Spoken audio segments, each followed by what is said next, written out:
Welcome to தாவணி culture. இன்றைக்கி நம்ம கருப்பு கவுனி அரிசி வச்சு ஒரு எப்படி கஞ்சி செய்கிறதுன்னு பார்க்கலாங்க. இது ரொம்ப சூப்பராக இருக்கும். இதுக்கு முதல் நாள் நைட்டே நான் அந்த அரிசியை ஊற போட்டுக்கிறேன். இந்த ரைஸ் குக் ஆகிறதுக்கு ரொம்ப லேட் ஆகும், அதனால் முதல் நாள் நைட்டே இதை நான் ஊற வைக்கிறேன். நல்லா ஊறிடுங்க. ஒரு தடவை நல்லா அலசிட்டு ஊற வச்சுக்கோங்க. இப்போ பாருங்கள், நல்லா ஊறிடுச்சு. காலையில் அந்த தண்ணியை வேஸ்ட் பண்ணாதீங்க. அந்த தண்ணியிலே நம்ம அதை சமைச்சிக்கலாம். தண்ணி கீழே ஊற்ற வேண்டாம், ஏன்னா ஃபஸ்ட்டே நம்ம அலசிட்டு தான் நம்ம ஊற வச்சோம். இப்போ நான் அரிசியை மிக்சியில் எடுத்து போட்டுக்கிறேன். போட்டுட்டு 1-2 குறகுறப்பாக இந்த மாதிரி அரைச்சிக்கலாம். அடுத்து நம்ம ஊற வச்சுருந்தோம்ல, அந்த தண்ணியிலே கொஞ்சமாக உப்பு சேர்த்து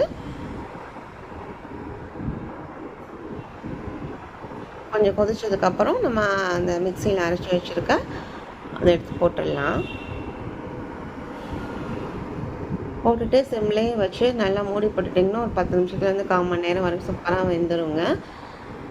இது ஒன்றுமே பண்ண தேவையில்லை, வேறு உப்பு போட்டு அப்படியே எடுத்து சாப்பிட்டாலே அவ்வளோ ஒரு டேஸ்ட்டாக இருக்கும்.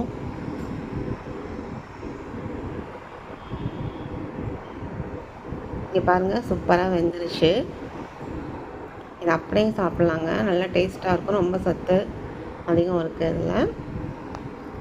ஆவி பறக்க சுட சுட நம்ம கருப்பு கவுனி அரிசி கஞ்சி ரெடி ஆயிடுச்சு. இந்த மாதிரி நீங்களும் செஞ்சு சாப்பிட்டு பாருங்கள், நல்லாயிருக்கும். இது உங்களுக்கு பிடிச்சிருந்துச்சுன்னா லைக் பண்ணுங்கள், கமெண்ட் பண்ணுங்கள், சப்ஸ்கிரைப் பண்ணுங்கள். தேங்க்யூ.